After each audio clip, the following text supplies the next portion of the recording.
Kalau pemimpin telinganya tipis yang nggak bisa. Nggak bisa. Nah, pakai lanjut nih. Ya. Kalau kita berbicara mengenai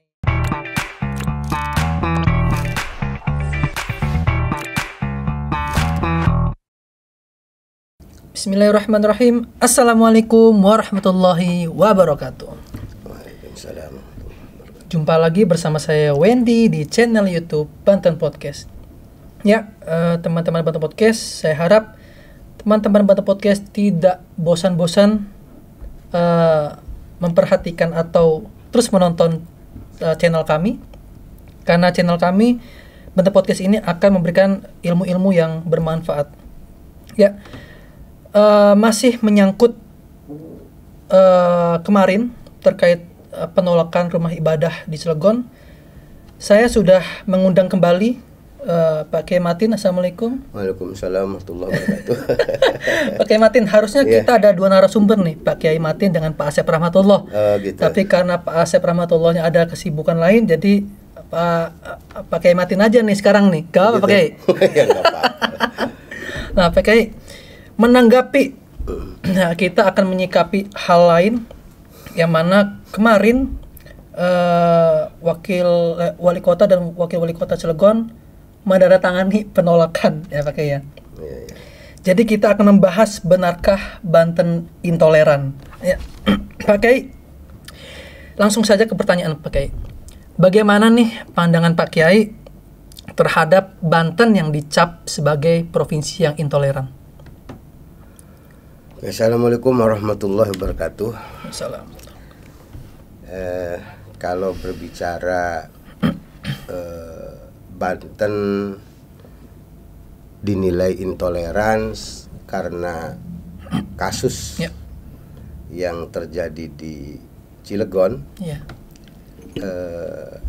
saya pikir mungkin pandangan itu hanya dari sebagian kecil orang saja, dan yang mungkin hanya melihat dari informasi media sosial.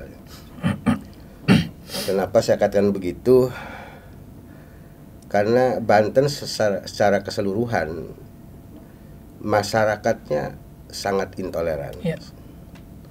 Jadi saya ingin menggambarkan begini, kehidupan beragama sejak dulu lah. Tapi kita tidak ingin bicara terlalu jauh zaman kesultanan ya. Karena itu semua orang juga tahu.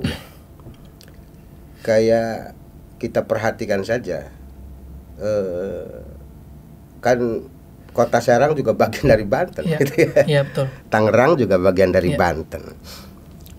Di sana juga akan banyak berdiri rumah ibadah. Dan saya ingin cerita soal Serang misalnya. Saya sendiri biasa kok ngobrol, ngopi bareng sama pemuka-pemuka agama lain.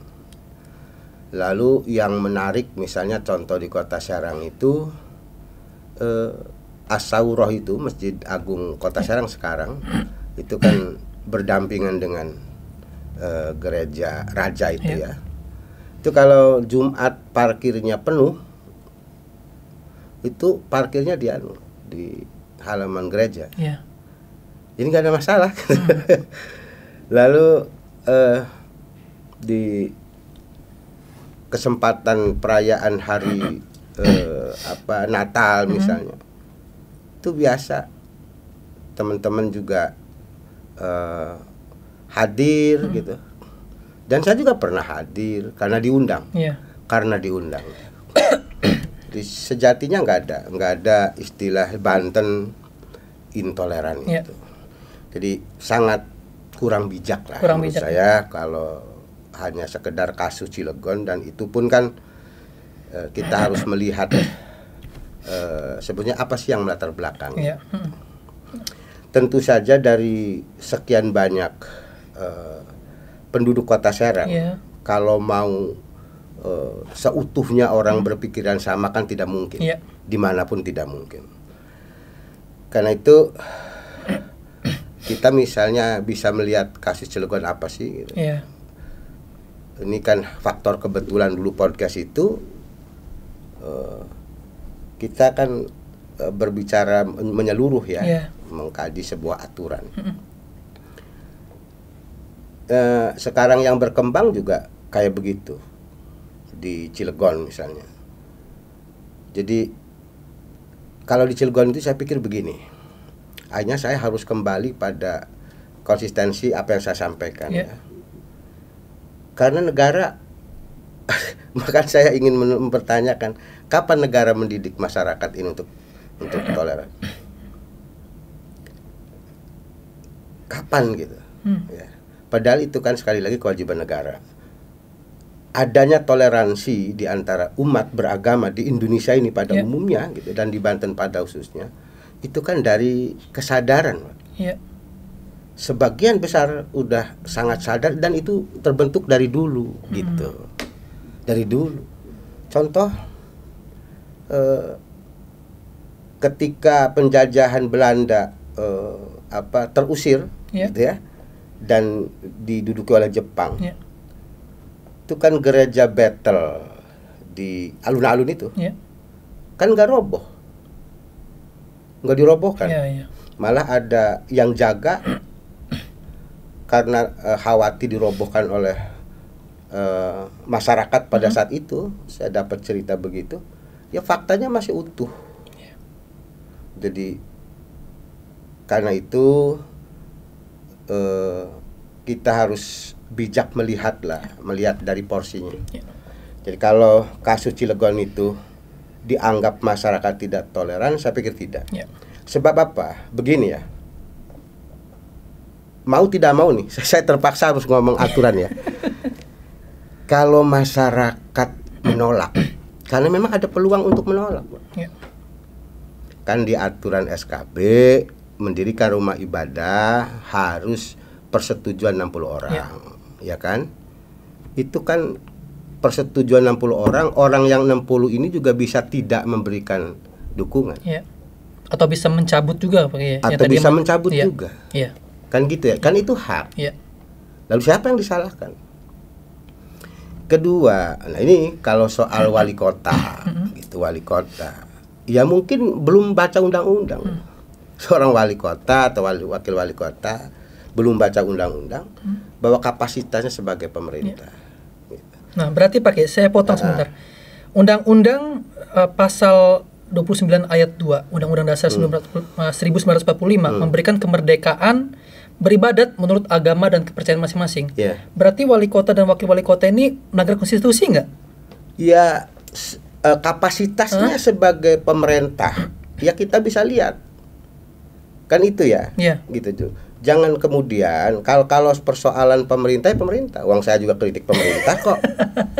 Kan kita kapasitasnya kan mengkritik pemerintah. Kalau masyarakat menolak, nggak usah diributkan. Uang memang peluangnya ada, dikasih negara untuk peluang. Artinya apa peluang itu kan dari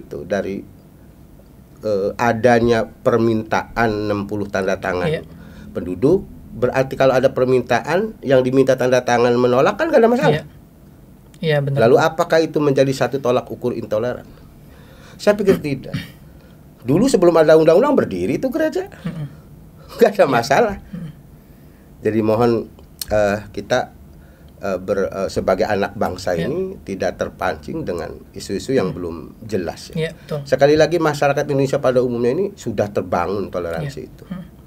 Kerjasama melawan penjajahan Belanda itu kan dari seluruh elemen bangsa. Soal minoritas dan mayoritas itu kan di mana-mana juga ada. Tetapi bisa menyatu kan. Saya ini Pak, mohon maaf nih akhirnya bukan berarti saya sok toleran ya. Uang saya aja pernah mendamaikan tokoh agama lain kok di rumah saya. Saya katakan Anda ini kok tokoh agama sesama loh, sama agama lain ya. Yang satu agama mereka gitu. Malu saya bilang. Masa tokoh agama harus ribut urusan gitu lah. Ini nggak ada masalah lah. Apa kita harus diumumkan ya nggak mesti kan gitu ya. Lah Pak Kiai, sebenarnya nih ada nggak sih toleransi dalam Islam yang dilarang? Kalau misalkan ada itu contohnya seperti apa Pak Kiai? Nah kalau berbicara konteks itu begini ya, porsi gitu ya, porsi Pak. Porsinya apa? ada negara, ada rakyat. Ya kan itu. Negara dikelola oleh pemerintah yang disebut pemerintah. Kalau istilah di dalam Islam, Darul Islam itu kan ada yang imam, ada yang apalah gitu. Dan kalau yang saya baca, yang pernah saya baca lah, setidaknya 1-2 buku begitu. Persoalan agama itu memang menjadi kewajiban negara, nggak ada sangkut paut dengan masyarakat gitu loh, nggak bisa. Makanya pada podcast yang lalu saya katakan ini tetap negara harus hadir, nggak bisa menyalahkan di bawah itu, nggak bisa. Janganlah kita nodai toleransi yang sudah dibangun sejak masa lalu, lalu memberikan peluang masyarakat. Siapa orang yang harus sama semua, kan nggak bisa. Jadi emang sebelum ada SKB 2 Menteri ini aman-aman aja ya? Lah faktanya kan begini, saya bilang di alun-alun itu. Sampai di kota saya itu banyak gereja. Ya. Pura juga ada. Kalaupun misalnya tadi masyarakat ada 1-2 orang atau beberapa orang, itu kan hal yang wajar-wajar saja. Yang tidak wajar itu kalau pemerintah. Karena kenapa? Karena pemerintah diamanati oleh undang-undang. Undang-undang itu dibangun atas dasar kesepakatan. Itu Undang-Undang Dasar 45, kemudian ada turunnya undang-undang sampai keluar SKB itu. Nah ini sekali lagi nggak usah ngeributin intoleran. Indonesia toleran, toleran. Mana sih di kita itu luar biasa, persahabatan sesama, nggak ada masalah, nggak ada masalah. Nah biasanya yang bermasalah itu kan ini soal faktor politik. Betul. Dan kita tidak menafikan lah. Saya saat itu kan ngomong juga ya. Biasanya ini dipicu oleh, apalagi ini mendekati 2024 gitu. Ada loh orang yang gampang kalau kita tidak dukung kelompok ini nantinya nggak dipilih. Berarti Pak Kiai melihat nih ada unsur politik nggak? Ada unsur politisasi nggak ini? Iya, negara ini kan politik. Pemerintah itu kan politik, kan gitu. Nah inilah masyarakat kemudian harus cerdas dalam konteks memilih pemimpin itu. Ya, kalau pemimpin telinganya tipis yang nggak bisa, nggak bisa. Nah, pakai lanjut nih. Kalau kita berbicara mengenai moderasi beragama, tentunya kan pasti akan diterpa isu-isu radikalisme atau isu-isu gerakan-gerakan yang mengatasnamakan kelompok tertentu, gitu kan Pak Kiai ya. Seperti apa seharusnya prinsip moderasi beragama yang betul, dan bagaimana cara mewujudkannya Pak Kiai? Saya ingin berhusnudzon ya, bahwa semua agama itu tidak mengajarkan satu kekerasan. Karena itu kalaupun ada pelaku yang mengatasnamakan agama, itu kan hanya mengatasnamakan. Seperti saya misalnya pakai label organisasi apa gitu ya, padahal saya bukan berorganisasi itu, melakukan sesuatu yang tidak etis misalnya.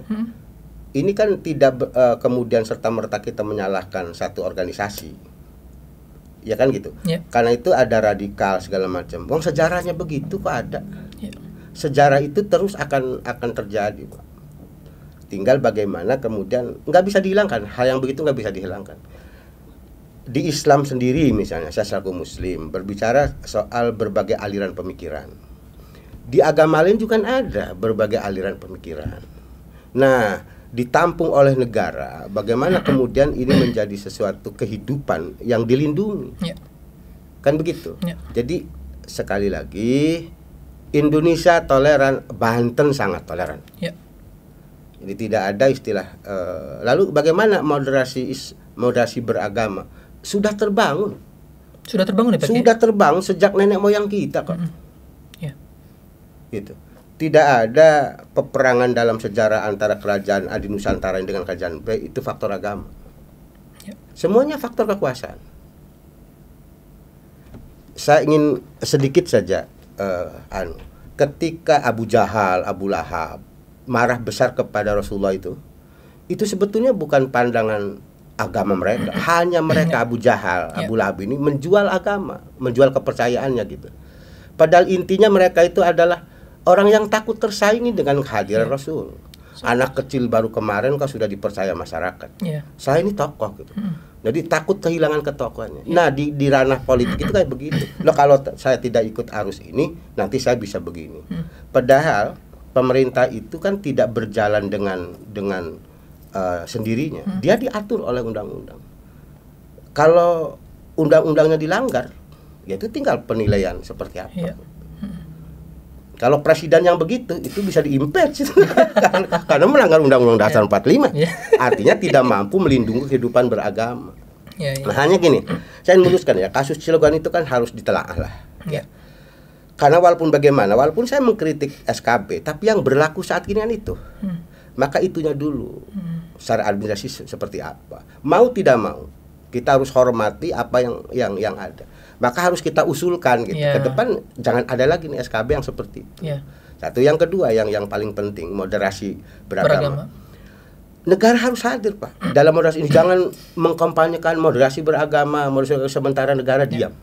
Bahkan misalnya negara melalui pemerintahnya, DPR yang segala macam membangun kesepakatan ketentuan yang seperti itu, memicu konflik misalnya.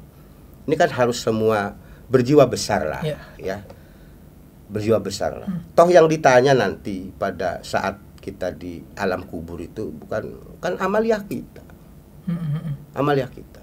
Jadi kalau dalam Islam itu sudah diajarkannya gini. Misalnya rakyat itu hak dan kewajibannya apa? Pemerintah itu hak dan kewajibannya apa? Dan saya pikir semua juga begitu. Jadi porsi rakyat dalam konteks agama ini apa? Fungsi negara dalam konteks melindungi umat beragama seperti apa? Jangan lagi-lagi satu sisi mengkampanyekan istilah moderasi beragama, sisi lain membuat ruang menjadi konflik yang atas nama agama. Padahal tidak. Itu masyarakat. Dan sekali lagi kalau masyarakat menolak itu dilindungi oleh aturan. Lo kan aturan meminta tanda tangan. Ya kalau diminta kan saya juga berhak untuk menolak. Ada hak kan gitu. Jadi saya kepada teman-teman di Nusantara ini, janganlah melihat kasus Cilegon kemudian jadi menilai intoleran banget. Kalau mau menilai pemerintahnya karena ikut ngedukung gitu silakan. Itu bukan anak kita gitu ya. Tapi sekali lagi Banten itu toleran, Cilegon itu sangat toleran. Mari kita lihat. Kalau enggak toleran dengan kehidupan umat beragama lain, ya kita lihat sajalah tokoh-tokoh kehidupan di sana juga kan ada warga keturunan dan agama juga berbeda-beda. Aman-aman saja. Gitu. Lalu kita juga harus melihat mau tidak mau di dunia ini yang namanya kearifan lokal itu harus kita jaga bersama. Gitu. Tidak bisa ini bukan pembatasan, bukan. Haknya sama, tetapi penghormatan perlu. Dengan tidak melanggar akidah agama, gitu ya. Contoh, ya kayak misalnya kita ada di lingkungan yang harus ronda, sekalipun kita pejabat, ronda, gitu. Enggak mentang-mentang. Saya kan pangkatnya tinggi, lalu enggak ronda. Kalau kita enggak siap ronda, ada badalnya. Ada aturan-aturan dibuat itu. Kesepakatan masyarakat. Jadi saya sekarang kalau ada lagi moderasi beragama segala macam, diangkat lagi isu ini, sepertinya Indonesia ini tidak pernah atau gini, Indonesia ini dianggap belum moderat dalam beragama. Enggak ada itu konflik yang agama, enggak ada. Coba lihat deh. Tapi faktanya itu kan ada unsur X. Gitu. Ada unsur X. Semua agama saya pikir mengajarkan kehidupan yang sama. Contoh, kalau tertanam intoleran, akidah yang fatal misalnya, orang berobat, tabibnya atau dokternya agama lain, yang diobatin agama lain, bisa disuntik mati. Iya benar ya, karena nggak suka kan ya. Iya. Tapi kan nggak ada, semuanya berjalan dengan baik. Dan itu dari dulu, saling tolong menolong dari dulu. Tanya tuh kehidupan warga keturunan di Kota Serang, di Cilegon juga, silakan. Jangan lagi usik dalam, lalu ada orang kelompok tertentu yang membawa-bawa secara masa lalu yang konteksnya peperangan, itu kan peperangan dengan penjajah. Ya. Nah sekarang ini kan kita satu bangsa. Gitu. Kalau penjajah mau nyerang lagi sama kita dengan ya kita juga siap. Ya, kan gitu lawan, ya. Siapa takut. Iya, benar-benar. Gitu. Nah, Pak Kiai, sebenarnya bagaimana sih kedudukan moderasi beragama dalam Islam itu, Pak Kiai? Sangat sudah melekat, Pak. Artinya melekat, gini. Satu, lakum dinukum waliyadin. La ikraha fiddin, tidak paksaan dalam agama. Gitu kan? Enggak ada umat Islam perintah kalau ada orang beribadat agama lain serimpung misalnya. Enggak ada. Enggak ada cerita. Iya, betul. Dan enggak pernah terjadi kok. Enggak pernah terjadi. Dan saya pernah baca di Piagam Madinah juga pakai ya, yang isinya itu ya kurang lebih hampir sama undang-undang kita gitu kan. Bahwasanya memberikan kebebasan berpendapat, memberikan kebebasan beragama dan segala macam hal gitu kan. Tapi kenapa sih masyarakat Banten nih nggak bisa mencontoh dari isinya itu menurut Pak Kiai? Kenapa Pak? Justru masyarakat Banten sudah sangat mencontoh. Oh, sudah mencontoh ya? Sudah. Makanya saya bilang sekali lagi, Cilegon itu toleran. Banten pada umumnya sangat toleran. Janganlah melihat kasus soal Cilegon yang karena menyeret soal wali kota dan wakil wali kotanya yang tidak mungkin lupa dengan undang-undang gitu. Lalu dikategorikan Banten tidak, masyarakatnya tidak, sangat toleran. Sangat toleran. Dalam hal beragama. Kalau dalam orang tertentu itu kan kelompok tertentu namanya. Dan kemudian disimpulkan kelompok yang kecil itu yang kadang berpikirnya dengan emosional gitu ya, bukan dengan ajaran agama, hanya mengatasnamakan ajaran agama saja. Gitu. Makanya waktu podcast yang lalu itu saya bilang, makanya negara tidak boleh mengusik akidah itu, masyarakat loh. Jadi kan gini, dalam kehidupan bernegara itu kan ada aturan negara yang mengatur bagaimana kewajiban masyarakat terhadap negara dan bagaimana negara bisa melindungi masyarakat. Sebab begini, di Darul Islam saja itu ada jizyah, ada pajak, ya. Pajak itu kemudian mengikat terhadap negara itu untuk melindungi bagi yang taat terhadap aturan-aturan negara itu, gitu. Lah apalagi di sini Pancasila, ya kan? Nah, karena itulah negara semua orang kita ini bayar pajak, Pak. Maka negara berkewajiban itu. Itu yang sudah saya sampaikan itu. Jadi saya nggak mau bosan-bosan soal menyerukan. Saya bilang moga-moga ini didengar oleh orang Jakarta ya. Cobalah ditinjau kembali aturan itu. Jangan kemudian toleransi yang sudah dibangun sejak masa lalu itu, gitu. Nah, kemudian seolah-olah sekarang jadi berubah. Bukannya masyarakat itu menjadi baik, seolah-olah menjadi tidak beradab. Padahal dunia sudah berperadaban kayak begini gitu ya. Ini salah negara. Salah negara. Ya? Salah negara. Jangan salahkan masyarakat. Pak Kiai, saya ingin kembali lagi ke moderasi beragama, Pak Kiai. Kira-kira nih menurut Pak Kiai nih, ada nggak sih pembelajaran mungkin untuk apa saja mungkin nilai-nilai beragama yang dapat ditanamkan untuk anak-anak usia dini, Pak, agar toleransi ini terus berjalan kalau gimana Pak Kiai? Jadi gini, dalam Islam itu ada disebut rukun agama ya. Kalau saya ditanya soal Islam, tadi saya hanya berbicara soal negara ya. Rukun agama itu ya Islam, ya iman, ya ihsan. Islam itu syariat, Pak. Bentuknya syariat. yang dibatasi dengan soal-soal praktek ibadah. Akidah itu adanya dalam hati, betul. Keyakinan itu, sehingga tidak bisa kita melihat mengkoreksi keimanan seseorang. Betul. Ya, bisa jadi orang sholat, orang apa, kemudian bisa juga disebut munafik, bisa juga disebut fasik. Itu semua ada di Al-Quran. Lalu ihsan, ya. Nah, dalam syariat pun berkaitan semuanya ini harus dibungkus dengan ihsan ini, akhlak, Pak. Bagaimana kita akhlak terhadap agama kita, bagaimana juga Islam mengajarkan tata krama kita hidup berdampingan dengan berbeda apapun, berbeda bahasa, berbeda warna, dan itu sudah jelaskan zahir ayatnya di dalam Al-Quran itu, bahwa semua kita adalah makhluk yang diciptakan oleh Tuhan yang satu.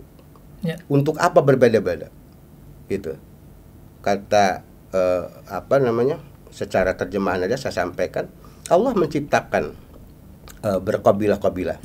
Kemudian dari dua jenis manusia, Adam dan Hawa, kemudian berketurunan membentuk satu kabilah-kabilah, suku bangsa. Untuk apa? Kalau kita mau mendengar itu, lita'arafu, untuk saling mengenal. Artinya moderasi Islam dalam konteks ini sudah terajut sejak dulu. Yang membuat konflik dulu Rasulullah diturunkan di Mekah itu kan orang-orang yang melihat gejala, wah ini kepemimpinan saya, pengaruh saya di tengah-tengah masyarakat bisa direbut nih. Bagaimana cara menghantam Rasulullah saat itu kalau dengan isu agama? Kayaknya kurang pas. Kalau dengan isu bahwa kepemimpinan saya kurang pas, maka dilemparlah isu agama. Kan gitu. Itulah sebabnya isu-isu agama ini sesuatu yang seksi banget. Seksinya tuh nggak tanggung-tanggung. Mohon maaf, agak mungkin jangan dipandang porno nih. Mungkin telanjang bulat lagi. Sehingga orang bisa memanfaatkan isu agama ini. Mudah ya? Sangat mudah. Nah, ini yang harus ditanamkan, Pak. Bahwa kita beragama itu kan, agama itu diciptakan oleh Tuhan, itu diturunkan kepada manusia justru untuk membangun kedamaian. Kalau memang orang yang percaya Tuhan. Lalu kok jadi tidak damai? Ya kan kita ada satu makhluk lagi yang mengadu domba kita agar tidak damai. Apa itu? Setan, iblis. Kan gitu. Nah, kejadian pertarungan antara manusia itu sudah ada sejak zaman Nabi Adam. Dan itu dicontohkan pertama kali, kriminal itu adalah Habil dan Kabil. Kabil itu kan? Apa yang diperebutkan? Simbolnya adalah wanita. Wanita itu simbol dunia. Gitu. Gitu. Politik itu duniawi. Dan politik ini nggak bisa ditawarkan kepada masyarakat. Apabila dia tidak punya isu yang bisa dijual, maka isu yang menarik ini di mayoritas muslim ya isu Islam, di mayoritas non muslim mungkin isu non muslim. Jadi saya jujur kok melihat ke sini makin gitu kan? Dan mestinya nggak terjadi begitu. Jelaskan apa adanya. Nah, kalau istilah Sambo itu ungkap apa adanya gitu. Kita jujur saja sebagai warga negara gitu. Pak Kiai, ini pertanyaan terakhir ya Pak Kiai ya. Sebenarnya Pak Kiai Matin sebagai tokoh agama Banten gitu kan, sebenarnya apa sih langkah konkret nih Pak Kiai yang bisa dilakukan oleh pemerintah pusat Pak Kiai? Ada saran Pak Kiai? Iya, revisi. Saya nggak kangen geser itu. Wang itu kok peluangnya. Gini. Saya agar ngerti lagi Pak ya. Gitu. Aturan itu kan orang mau membangun rumah ibadah harus minta izin, tanda tangan warga. Berarti di situ peluang juga warga tidak menolak. Itu haknya. Karena tidak ada tanda tangan, maka ke FKUB, kemudian ke Kemenak, mengajukan ke wali kota kurang persyaratan. Ya nggak jadi. Tetapi sebetulnya kalau ngerti undang-undang, ya itu kan ada klausul. Kalau kemudian ini ditolak saja, maka pemerintah setempat itu wajib menyediakan tempat. Ini kan aturan yang disepakati sementara yang ada, gitu loh Pak Wendy. Karena itu sekali lagi nih, apa yang saya sampaikan kemarin itu, ini peluangnya, peluang penolakan. Makanya ini yang orang lagi tidur dibangunin gitu. Satu, yang kedua, jangan ada dusta di antara kita. Ikutin aturan yang ada, gitu kan? Jangan pengen menang-menangan sendiri. Siapapun ini, baik dari kalangan, ya dari semua masyarakat lah. Bahwa yang akan ditanya nanti di ketika kita meninggal itu, kamu pernah menolak enggak gitu kan? Iya kan, yang ditolak ini bukan hanya gereja atau bisa jadi masjid juga kan begitu. Apakah ada nanti ya ini oke. Jadi gitu saya sekali lagi nih. Dan gini, pemerintah pusat dalam nanti mengkondisikan ini juga diajak bicara. Jangan hanya formal, tokoh-tokoh formal. Diundang itu tokoh-tokoh non formal. Karena kadang-kadang tokoh formal itu dusta. Gitu loh. Saya alhamdulillah punya pengalaman dalam hal itu. Kadang-kadang kok ada dusta di antara kita gitu ya. Ngomong di permukaan moderasi beragama, tapi di belakangnya lain. Nah, luar biasa Pak Kiai ya. Intinya adalah yang pertama, Banten tidak intoleran. Tapi toleran banget. Cilegon toleran. Yang kedua, pendapat Kiai nggak bisa digugat bahwasanya harus direvisi SKB 2 Menteri. Oke, teman-teman Bata Podcast, sekian bincang-bincang bersama Kiai Matin. Kurang lebihnya mohon maaf. Assalamualaikum warahmatullahi wabarakatuh. Waalaikumsalam warahmatullahi wabarakatuh. Terima kasih Pak Kiai. Sama-sama.